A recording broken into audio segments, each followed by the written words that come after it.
Hello everyone, this is Trackpad Artist, and welcome back to our continued exploration of Ryng. Last week, we explored the beginnings of Ryng's deep and expansive folklore, delving into the rumors surrounding Ryng's supposed first mage, Trynthaer, the father of kinetic magics. If you happen to miss that video, feel free to check it out to learn more about magic's kinetic order, as well as one of the many creatures that employs it. This week, however, we'll be looking into something a little different, one of the physically largest parts of this world, that being the world itself. Ryng, as briefly outlined within our first discussion on this channel, is a spacebound superstructure, supposedly created by its gods. Since its creation, the gods have distanced themselves, leaving Ryng's peoples to come to their own conclusions surrounding Ryng's origin and purpose. This speculation comes in large part from Ryng's artificial nature, as the deepest caverns beneath Ryng's mountain ranges aren't caverns at all, but corridors and chambers of glass constructed by unknown forces. These corridors, known as the UnderRyng, are simply one of many hints given unto Ryng's people to determine its origin, leaving such a thing a widely discussed topic of debate among intellectuals and scholars. Ryng itself, however, is much more than the simple corridors beneath its surface. Ryng consists of 3 separate rings, each referred to as a circle. These circles, each dozens of thousands of miles in circumference, are constructed of an unknown material, a deep gray-blue stone able to withstand the incredible forces constantly exerted upon it. Each circle consists of its outer and inner face, as well as the walls that run along their sides, ensuring nothing falls away from the circle's inner face. This inner face is the only habitable space on a circle, built and terraformed to hold the diverse life and ecosystems of Ryng. These faces are laden in stone, earth, and grass, tree, root, and hill, mountain, sand, and sea. The circle's outer face is barren, entirely void of life. It is here that Ryng's cosmic mechanisms are made bare for the stars to see, and yet, not even the stars can seem to comprehend them. The workings of Ryng's circles are foreign to Ryng's peoples, but from what has been observed and discovered, they each rotate and slide past one another on a complex system of rails, built into the gargantuan walls that box Ryng's peoples into the circle's inner face.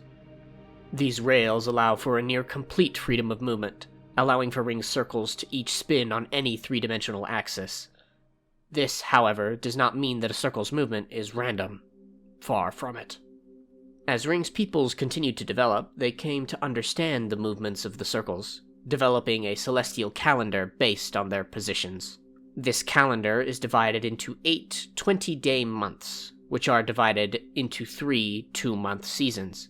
The hot and cold seasons, Ra and Faer, each pass once a year, while the transitory season, Muer, occurs twice a year. These months are each divided into 4 5-day weeks, with the length of each day changing slightly depending on the circle you stand on.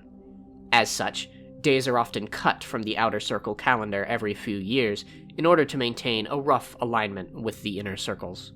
A list of the names of Ryng's months and days will be available in the description for anyone interested.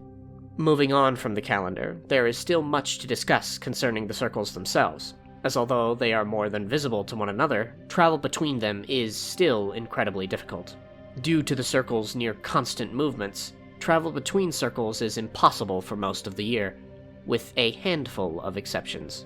At the beginning of each season, the rotation of Ryng's circles causes the rails they move upon to slow, to the point where travel across these rails becomes possible. This travel isn't done through traditional means, however, as the space between Ryng's circles consists of nothing but the vacuum of space. Rather, this transport is done through the opening of a gate. These ancient structures, built of the same blue-gray stone of the circle's exterior, are placed periodically along each circle's inner face, several thousands of miles apart, only opening when 2 gates align for a sufficient period of time. Only 2 gates will ever be open upon a single circle, making these events monumental causes for excitement. Because of this excitement, Ryng's largest kingdoms and cities are often built upon these gates, becoming hubs of economic and intellectual trade. This flow of trade, however, is limited to the brief windows in which a city's gate comes to open, as although society has learned how to utilize these arcane structures to move between circles, they have been unable to replicate this technology themselves. The mechanisms and functions behind these gates still remain foreign to Ryng scholars and artificers, as the material's incredible durability has prevented any extensive research from being done upon them. This, coupled with the gate's incredible value to a society, leaves scholars to tread lightly when experimenting with a gate's function, cautious as to not harm any of its inner workings. Still, the few days of open transit between circles grants these cities, and the wealthy who control them, a great deal of economic opportunity, with travel between circles being completely dependent on the opening of gates, and gates only opening under these very specific conditions. Recreational travel between circles is rather limited, with most people never even dreaming of leaving the circle in which they were first born.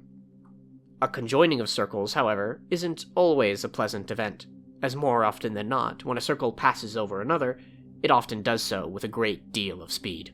These cosmic convergences bring out a slew of dangerous celestial events, primarily Mage Storms, arcane weather events that come to bring a great deal of destruction to Ryng's surface. These storms roll over Ryng's crust, their wailing winds and arcane fire stripping the lands they fall upon of all that they have. As such, lands within the paths of these devastating events are often left completely desolate, deserts of bare rock and sand, stripped of everything but the things made to survive such an ecosystem. Because of the nature of these storms, only occurring when another circle passes over the inner face of another, Ryng's innermost circle, Ynir, is completely devoid of such weather events. However, the differences between circles only begin with such a fact, as the differing sizes and positions of Ryng's remaining circles cause changes in their climates and ecosystems. Ryng's outermost circle, Yetri, with its longer days and nights, experiences more extreme temperatures than its sister circles, with its interface consisting of expansive deserts of black and red sand, only with pockets of ripe fields and forests. Ryng's middle circle, Medri, has remnants of Yetri's harsh deserts, but such ecosystems are primarily confined to the paths of Mage Storms. Outside of these paths, Medri sports a great diversity of ecosystems.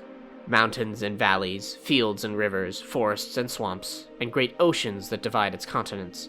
Almost every form of ecosystem is present on Medri, even some foreign to those of Earth. Lastly, Ynir, Ryng's innermost circle, is most akin to Medri, with a great diversity of ecosystems, yet a distinct lack of storm deserts. Rather, the sands of Ynir are a near pure white, reflecting a brilliant light across their surface. It is from Ynir that one has an unobstructed view of Dywn, the dead star at Ryng's center, prophesied to be a celestial prison of Zephyr, the god of ambition, pride, and betrayal. Further religious theories claim that the 3 moons that orbit this long dead star, still within the confines of Ynir's circumference, serve as guardians to the prison's gates, and if they were to ever align, could spell doom for Ryng's peoples. These moons, Aun, Da, and Tri, orbit seemingly erratically around Dywn, constantly pushed and pulled in different directions by Ryng's massive, ever-moving structure. This seemingly erratic movement is believed to have a pattern, but one that as of yet has been deciphered. With entire cults and sects of schools dedicated to predicting the movements of these moons, they seek gifts of prophecy through their decoding. Dywn and its moons aren't the only celestial bodies among the skies of Ryng, as the entire structure, including the moons and star within it, orbit a great distant star in a slow and steady orbit. This star, Eadrom, is what sheds light onto Ryng, dividing the day from the night. As Ryng's circles spin and rotate, their inner faces turn their backs towards the great star, invoking the night, while their movement to face Eadrom brings about the day. Still, eclipses are common throughout the calendar year, as Ryng's circles cast great shadows upon their sisters as they move, which can bring about some varied changes to the weather and temperature. These are all the things one sees from the surface, an outsider looking into the world from a cosmic distance. But this is far from all that Ryng holds upon it. The UnderRyng, the endless labyrinth of glass chambers and corridors that lurks deep beneath every circle's inner face, holds a great many secrets. Theorized to house a circle's inner workings and mechanisms, scholars and cartographers have attempted to map these complex expanses to an incredibly limited effect. A magical darkness hangs in the air beneath Ryng's surface, an impenetrable veil of black fog and mist. This, on its own, is enough of a complication to deter many of Ryng's populace, but it is what lies within it that truly presents a threat. Within the first discussion on this channel, I mentioned the Ring Guard, mechanical constructs of glass and stone. These constructs, in service to their divine master, Dwes, the glass emissary, guard the chambers beneath Ryng's surface, serving almost as an immune system to the cosmic structure, conducting repairs and eliminating any foreign bodies found within its interior. These constructs, without the need of sight or mercy, exterminate any creature that finds itself too deep within Ryng's crust, keeping the mechanisms of a circle's function secret. Still, the scholars of Ryng have done much to infer the origins and purposes of Ryng, developing many theories, both accepted and otherwise, surrounding such ideas. But in truth, no one person truly knows the intricacies of Ryng's design and order. Some theorize that only Father truly knows, while others believe such a secret was stolen from the gods long ago, left only in the hands of Fafnir, the Mad Star. Others believe that such knowledge isn't needed to realize the divine plan of the gods, and others still believe it is integral to humanity's continued prosperity. No matter what one believes, it is recognized that Ryng was built by design, by a hand divine or otherwise. To what end? Was it built to be a paradise, a prison? No mortal is truly sure. Perhaps such secrets are truly known only by the gods, both celestial and fallen. These theories, however, are the topic of another discussion.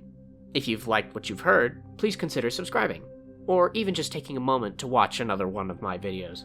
If you'd like to go a step further in your support of me and my work, please consider becoming a member of this channel, either here or on Patreon for access to additional benefits. Such benefits include early releases of ad-free videos, access to exclusive supporter chats within our Discord, live Q&A sessions, and much more. Until next time, this has been Trackpad Artist. Thank you all for watching, and I hope to see you again soon for our next discussion.